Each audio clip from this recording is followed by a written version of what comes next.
Hello दोस्तों, कैसे हो? आपका स्वागत है तिरपान स्टडी सेंटर में। आज जो हम करने जा रहे हैं हिस्ट्री का चैप्टर अत्यंत महत्वपूर्ण है हर एक क्लास के बच्चों के लिए।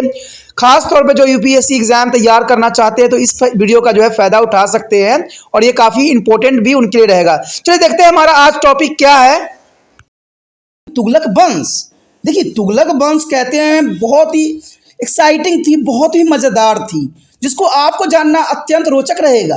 देखिए, सो जाइएगा देखते देखते तो का कोई मतलब नहीं रह जाएगा, लेकिन समझिएगा तो आपको एक नई बात जानने को हमें मिलेगा। कहते हैं तुगलक वंश अगर देखें हम तो बड़े इंटरेस्टिंग इनके जो दौर होते हैं गुजरे थे, और यहाँ पर जान के आपको बहुत हंसी भी आएगी, हैरानी भी होगी कि ये पढ़े लिखे जब गलतियाँ करते हैं तो इसका अंजाम क्या होता है वो भी आपको पता होगा। तो इसमें तुगलक वंश के शासकों ने ठीक है काफ़ी कुछ हमें समझाने की कोशिश किया है, और वो गलतियां आपने नहीं करना है। ठीक है, इसलिए वीडियो को पूरा देखना है। अधूरा जानकारी आपको पता है ना खतरनाक होता है, तो इसलिए पूरा वीडियो को देखिए, समझने की कोशिश कीजिए और इंटरेस्टिंग फॉर्म में। नहीं कि आप देखते देखते सो जाओ, ऐसा नहीं है। मज़ेदार इंटरेस्टिंग बातें आने वाली। देखिए, तुगलक वंश का अगर देखा जाए स्थापक जो है गजनी मलिक था। यानी तुगलक वंश की बात करें हम तो तुगलक वंश का स्थापक तो जो था गजनी मलिक था, जिसने गियाउद्दीन तुगलक के रूप में सन 1320 ईस्वी में सिंहासन हासिल किया था।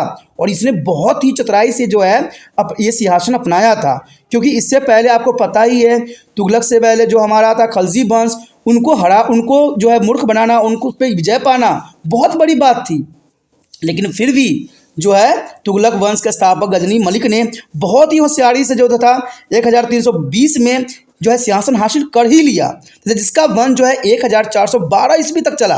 देखा जाए तो बहुत लंबा अवधि काल है, कम से कम ये 90 के आसपास तो पड़ेगा ही पड़ेगा जब उनके जो है पूर्वजों ने राज किया। कहते हैं बहुत लंबा सफर था।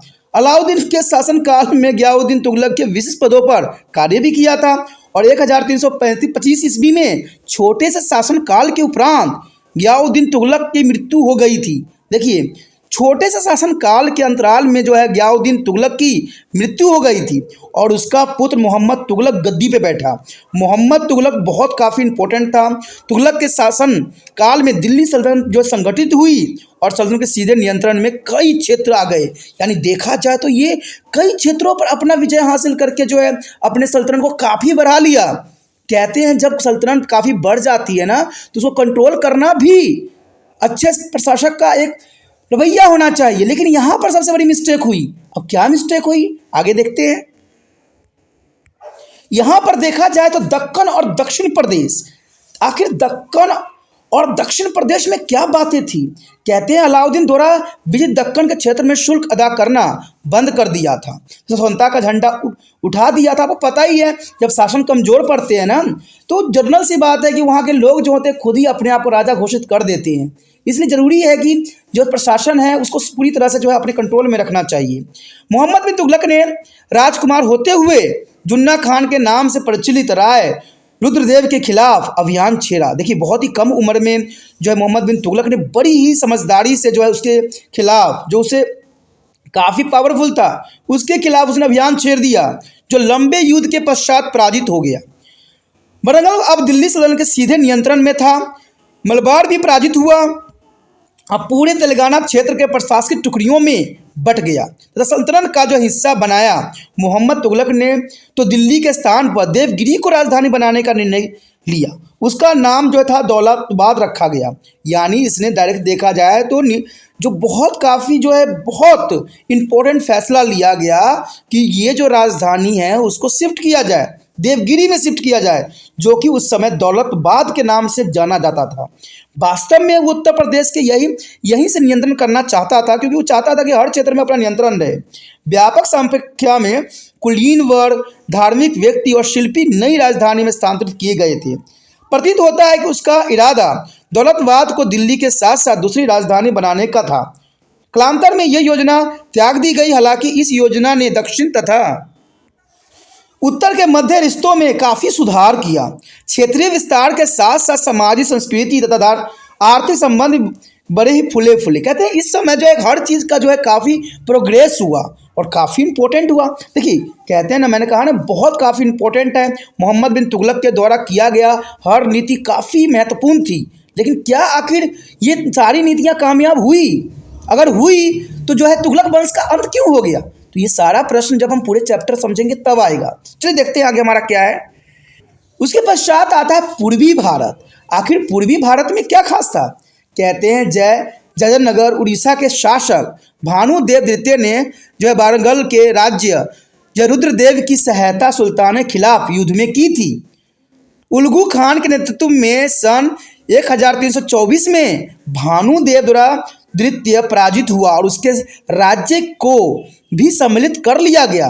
जो मोहम्मद बिन तुगलक था उसके राज्य को भी अपने राज्य में समेट लिया। बंगाल में सुल्तान के खिलाफ दरबारियों में असंतोष फैल गया, यानी दरबारी जो थे उसमें असंतोष का लहर फैल गया। असंतोष ने राजकुमार को आमंत्रित किया कि वहां के शासक पर हमला करे।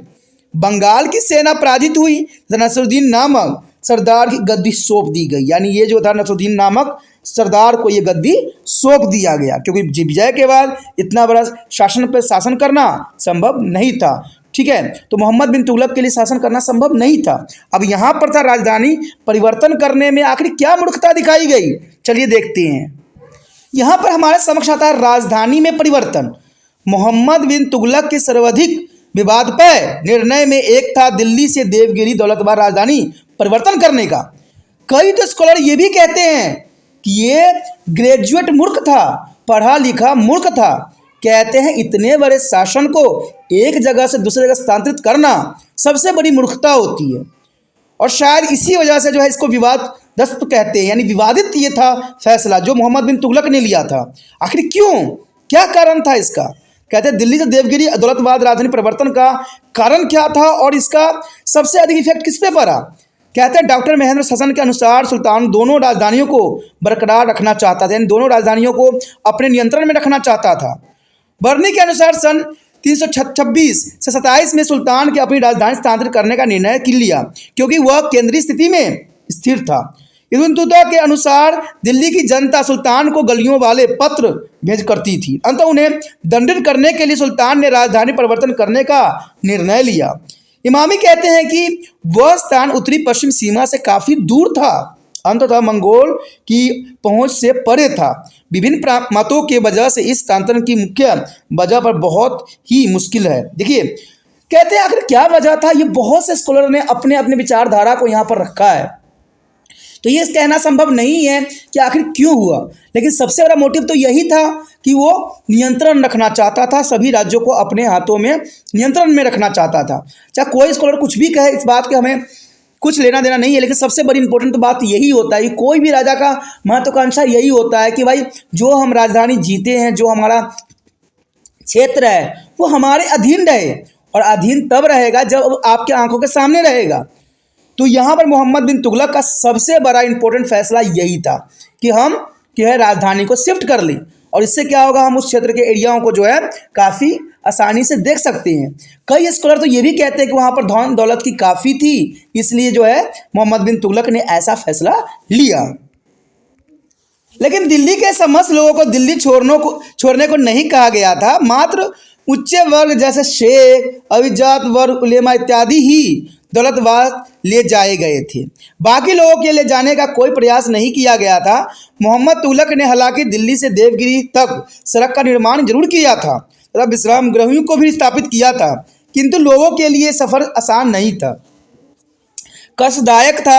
यात्रा और भयानक गर्मी की वजह से काफ़ी लोग मर गए। बढ़ते असंतोष को देखकर तथा भांप कर भी दक्षिण के उत्तर भारतीय नियंत्रण नहीं हो पाएगा, ठीक है, सुल्तान ने दौलताबाद छोड़ने का फिर से निर्णय ले लिया। यानी यहाँ से क्या किया, दौलताबाद गया, वहाँ पर अपनी राजधानी शिफ्ट किया, लोगों को भी ले गया। कहते हैं इसमें अधूरी बातें दी गई है, जैसे कि मैंने बीए वाले बच्चों को पढ़ाया था, उसमें साफ लिखी हुई थी कि मोहम्मद बिन तुगलक ने ये निर्णय लिया था कि यहाँ पर कोई भी व्यक्ति राज्य में नहीं रहेगा। इवन इसके जांच पड़ताल करने के लिए वो अपना खुद ही महल पे चढ़ के पूरा निरीक्षण किया था, और वहाँ पर सिर्फ 2 बंदे दिखे। और कौन बंदे थे 2? जब उसने देखा सिर्फ 2 बंदे ही उसके राजधानी में थे, एक अंधे, ठीक है, और एक बहरे थे, तो कहते हैं कि इसने उसको भी मरवा दिया। लेकिन कहते हैं जब ये राजधानी शिफ्ट हो रही थी तो बहुत से लोग जो थे भूख प्यास से बीच में ही दम तोड़ दिए और बहुत नुकसान हुआ। लेकिन जैसे वो देवगिरी पहुंचा तो वहाँ से उसने क्या किया, सभी लोगों को दोबारा जो है दिल्ली में शिफ्ट करने का निर्णय लिया। कहते हैं ये स्थानांतरण के कारण बहुत से लोगों ने जो है अपनी जान गंवा दी और बहुत से लोग जो है धन दौलत का इसमें नुकसान हुआ। इसलिए कहा जाता है मोहम्मद बिन तुगलक को पढ़ा लिखा जो है मूर्ख।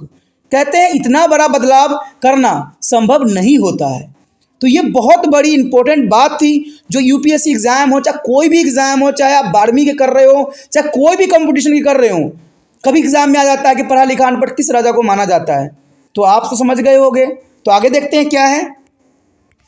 और एक और बात भी मोहम्मद बिन तुगलक के साथ जुड़ा हुआ था जो मैं बीए वाले बच्चों को पढ़ाया था, उसमें ये साफ थी कि भाई इसने बहुत अच्छा कोशिश किया था, अपने तरफ से ये बहुत अच्छा करने की कोशिश कर रहा था, लेकिन कहते ना भाग्य और समय की मार थी या कुछ कमियां थी जिसके वजह से जो कोई भी प्लान थी वो सफल नहीं होती थी। और ये बातें जो है जब हम इस टॉपिक के आगे बढ़ाएंगे तो इस बात का जो है आपको समझ में आएगा कि आखिर क्या गलतियां हो रही थी जो अच्छा चाहने के पश्चात भी मोहम्मद बिन तुगलक के साथ बुरा हो रहा था। देखिए उत्तर पश्चिमी के अंतर्गत हम देखें तो नियमित अंतराल पर दिल्ली सल्तनत पर मंगोल के आक्रमण होते रहते थे। और कहते हैं सन 1326 से लेकर 27 में तमसीन खान के नेतृत्व में बड़ा ही मंगोलिय आक्रमण हुआ और मोहम्मद बिन तुगलक के सीमाओं की सुरक्षा करने का निर्णय भी लिया गया। लाहौर से कन्नौज पेशावर तक जीत लिए गए तथा नया प्रशासनिक नियंत्रण लागू भी किया गया। इसके अतिरिक्त सुल्तान ने कराचिल क्षेत्र, वर्तमान जो हिमाचल के आज क्षेत्र में जाना जाता है, देखिए ये यूपीएससी एग्जाम के रिगार्डिंग क्वेश्चन बन सकता है कि हिमाचल का जो है पुराना नाम क्या है, तो वो है कराचिल। कराचिल के क्षेत्र को ही है हिमाचल के प्रदेश के नाम से आज जाना जाता है। कंधार के भी जीतने का प्रयत्न किया गया किंतु सफल नहीं हुआ। वास्तव में इस योजना को बहुत ही नुकसान हुआ। देखिए दोस्तों, आप सोच रहे होंगे कि ये चैप्टर जो है 12वीं क्लास के बच्चों के लिए सिलेबस की रिगार्डिंग है, फिर भी मैं यूपीएससी एग्जाम की बात क्यों बीच बीच में कर देता हूँ कि इंपॉर्टेंट क्वेश्चन है। दोस्तों मैंने भी दिया है, मुझे भी पता है कि यूपीएससी एग्जाम में क्या पूछा जाता है। आप एमसीक्यू लेके लगे रहते हो, वो उसमें से नहीं आता है। एमसीक्यू में से आपका अगर जो बच्चों ने किताब स्टडी किया है, जो बुक स्टडी किया है, आपको पता है ना कि बीए के बाद ही आप जो है यूपीएससी एग्जाम दे सकते हो, यानी कोई भी ग्रेजुएट करने के बाद ही। तो ग्रेजुएट करने के बाद आपको जो क्वेश्चन होता है, आपने देखा होगा, प्रीमियम दिया होगा फर्स्ट टाइम, अगर पहली पेपर दिया होगा तो उसमें जितने भी क्वेश्चन होते हैं वो पुराने समझ से ही होता है और वो चैप्टर के अंदर से होता है। बच्चे क्या करते हैं, यहाँ वहाँ से तराश रहे होते हैं, यूपीएससी एग्जाम में हम क्वेश्चन बता रहे हैं, ये कर रहे हैं, आपका एक क्वेश्चन भी उसमें से खाक भी नहीं आएगा। ये मुझे पता है, मेरा एक्सपीरियंस है, मैं जानता हूँ। ठीक है, अगर आपका एम है आगे आईपीएस क्रैक करने का, आगे जो है यूपीएससी एग्जाम देने का, तो इसलिए मैं अब से ही आपको बता रहा हूँ कि भाई ऐसा क्वेश्चन आता है और आपको इसी को जो है फोकस करना है और इसी को आगे बढ़ा के आगे लेके चलना है। और विश्वास कीजिए आगे आपको ये बात को समझ आ जाएगा कि जो त्रिपाण स्टडी सेंटर ने बात कहा था वो सच है। किताब कहीं से भी आपको एमसीक्यू जो करा रहे होते हैं, 40-50 कर रहे होते हो, वो नहीं देते हैं एग्जाम में। ठीक है, मैंने खुद देखा है और मैंने खुद एक्सपीरियंस मैंने किया है। अगर आपको लगता है अगर झूठ है तो आप खुद ही एक्सपीरियंस करके देख सकते हो। जब आगे जाओगे तो आपको मेरी बात जरूर याद आएगा कि त्रिपाण स्टडी सेंटर ने सही कहा था कि भाई क्वेश्चन जो होते हैं कभी भी जो एमसीक्यू दिखा रहे होते हैं उसमें से नहीं आता है। या आप कोई भी पुराने जो है पेपर लेके देख लीजिए, आता है चैप्टरों के अंदर से। तभी त्रिपाण स्टडी सेंटर ने इस बात पर गौर किया और आप लोगों के लिए चैप्टर को ही पढ़ाना मुसाफिर समझा, क्योंकि चैप्टर बच्चों को अगर समझ में आ जाती है तो वो तो अपना 10th हो +2 हो या कोई भी क्लास हो उसको तो अच्छे से कर ही लेंगे, प्लस उनका इंट्रेंस टेस्ट का एग्जाम भी सुचारू रूप से जो है तैयार हो जाएगा। तो बात को समझिए, आगे बढ़िए। तो देखते हैं हमारा आगे क्या है। देखा जाए तो इस योजना के वजह से जो है मोहम्मद बिन तुगलक को काफ़ी जो है नुकसान उठाना पड़ा, लेकिन कहा जाता है कि नई नीतियां अपनाने के विषय में मोहम्मद तुगलक अच्छा था, उसकी विचारधारा सही था, वो अच्छा करना चाहता था। ठीक है, नई नीतियों के अंतर्गत उसका विषय बहुत ही अच्छा था, बहुत ही सराहनीय था। उसने कृषि के विकास के लिए नए विभाग का निर्माण कराया जिसे दीवान-ए कोही कहा गया। किसानों की जुताई के लिए बीज लेने की सहायता प्रदान की गई। फसल जो है बर्बाद होने पर भी वह ऋण दिया जाता था। अन्य महत्वपूर्ण जो है सुधार चांदी की कमी से पार पाने के लिए प्राकृतिक मुद्रा का भी चलन किया। हालांकि ये योजना असफल हुआ तथा इससे जो सल्तनत की भारी आर्थिक नुकसान पहुंच गया। आखिर चांदी की जगह पर जो प्राकृतिक मुद्रा का चलन क्यों किया गया, क्या कारण था? तो देखिए ये बहुत बड़ा जो है प्रश्न चिन्ह उठाता है। अब तुम देखिएगा तब ना पता लगेगा कि भाई आखिर है इसमें क्या, चांदी की जगह उसने क्यों पैसे को बदला, आखिर क्या मूर्खता थी इसके अंदर, और मूर्खता थी तो क्या उसके नीति में कोई खोट थी? चलिए देखते हैं।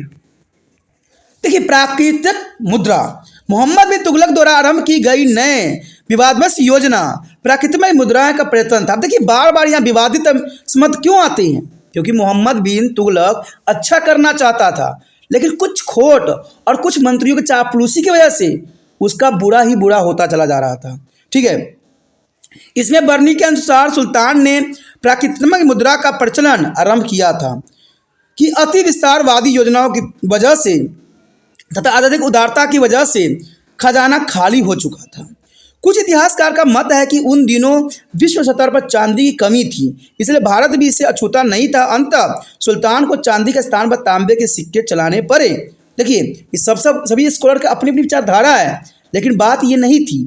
बात बेशक यहाँ पर चांदी की थी, तो जैसे कि मैंने बीए में बताया था बच्चों को, उसमें ये बात थी कि उसने इतने चांदी के सिक्के चलाए कि वहाँ पर डुप्लीकेट सब आ गया, और डुप्लीकेट की पहचान के लिए उसके पास कोच विभाग नहीं था, यानी उसके लिए कोई जासूस विभाग नहीं था, जिस कारण से जो खरा जो चांदी थे वो लोगों ने अब छुपा लिया अपने घरों में, और जो डुप्लीकेट थे वो बाज़ारों में उतार दिया, जिसके वजह से चांदी की इतनी कमी पड़ गई कि इसका खजाना ही खाली हो गया। तो जो सच्चाई है उस बात पे गौर करो।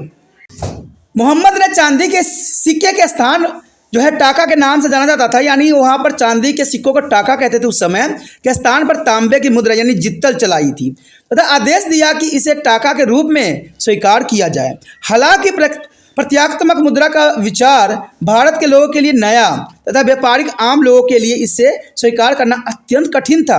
भाई कठिन तो होगा ही, जहाँ पर चांदी के सिक्के के स्थान पर आप जित्तल तांबे की मुद्रा दे रहे हो तो वहाँ पर स्वीकार करना बहुत कठिन था। ये बेतुका ऑर्डर था। अब कैसे आप कर सकते हो कि आप चांदी के जगह पर आपको अगर तांबा का सामान मिले तो क्या आप स्वीकार कर लोगे? संभवतः ही नहीं है। चांदी की अपनी कीमत होती है और तांबे की अपनी कीमत होती है, दोनों में काफ़ी अंतर माना गया है, और है भी अंतर, जनरल सी बात है। तो बहुत से जो है व्यापारी आम लोगों के लिए इसे स्वीकार करना उस समय भी बहुत कठिन था, लेकिन कहते हैं ना शासन जो चाहता है वही करना पड़ता है। आपने फुल ऑफ किंगडम तो पढ़ा ही होगा, यानी दिन का रात, रात को दिन करना होता है।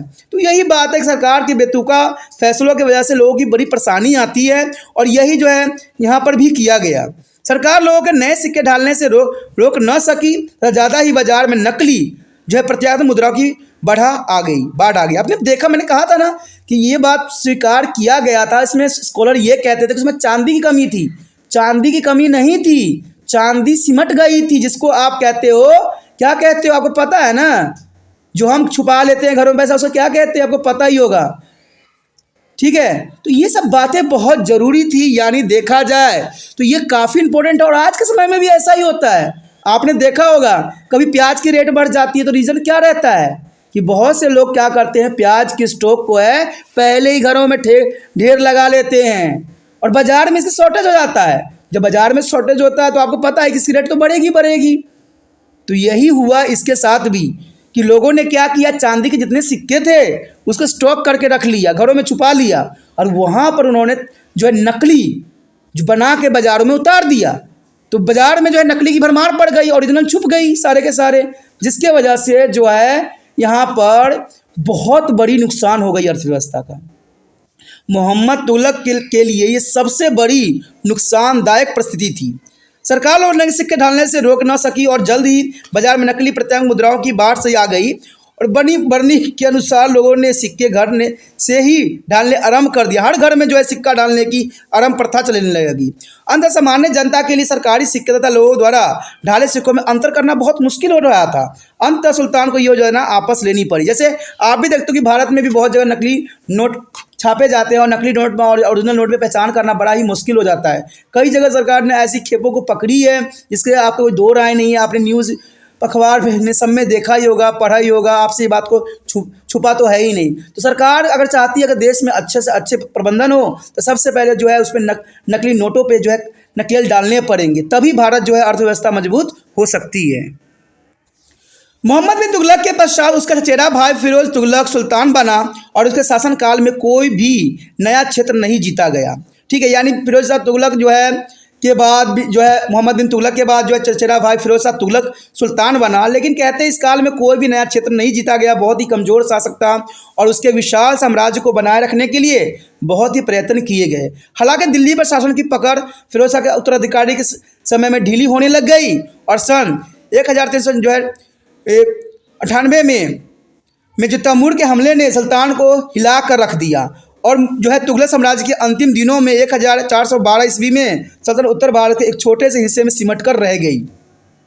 अब जर्नल सी बात है कि मोहम्मद बिन तुगलक जो कि पढ़ा लिखा काफ़ी इंपॉर्टेंट था, उससे जो है इतनी बड़ी गलतियां हुई, तो फिरोज शाह तुगलक से सल्तनत संभालना स्वाभाविक बात ही नहीं था। और संभालता कैसे, इतने बड़े बहुत बड़े था, लेकिन इतने बड़े राज्यों को संभालना फिरोज शाह तुगलक के लिए संभव ही नहीं था, और जिसके वजह से ये जो है 1400 के आसपास जो है सिमट की छोटी सी जो है हिस्सा में बदल गया। कई राज्यों में खुद को स्वतंत्र घोषित कर दिया, यानी बहुत से छोटे छोटे राज्य जो थे अपने आप को स्वतंत्र घोषित कर दिया, जिसके वजह से फिरोज शाह तुगलक के लिए शासन करना स्वाभाविक बात ही नहीं था।